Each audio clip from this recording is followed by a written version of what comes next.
Have you heard the myth that Roth always beats traditional? Yes, it's a myth. Here's a little case study for you. Guy comes into my office, 65 years old, wife still working. Now he's got a situation. Back in the 80s, he bought a whole bunch of whole life insurance policies, and he took loans from them because life happens and you need money. Now, the way the policies were set up, the dividends from the whole life insurance company was supposed to make the payments on the loan for him and make those insurance payments so that the life insurance stays in force, loans aren't called due. Sounds great? Right. Here's what actually happened. Over time, the life insurance company cut the dividend. He gets a letter saying, if you don't make payments on these loans, all of them are going to lapse and they're going to become taxable income to you this year.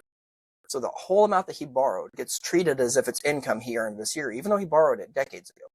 Now, that's pretty bad. But to make matters worse, he had just had to take an early retirement. So now he's in a high tax bracket because he's been working all year. His wife's been working, and he's getting all this extra taxable income, but he's not getting any more cash flow to pay the taxes on this taxable income.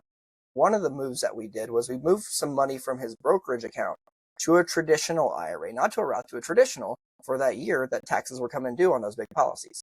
Money went in tax deductible at the 22% bracket, and when it came out for retirement cash flow the next year, it came out at the 12% bracket. Pretty good math. Now, when I suggested this to him, one of his hangups was he had heard that Roth was always better than pre-tax.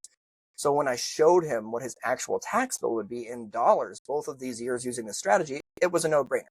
Point is, don't listen to everybody who tells you that pre-tax is always better or Roth is always better. There is a move on the chessboard for every piece. Don't overpay in taxes just for someone else's rule of thumb.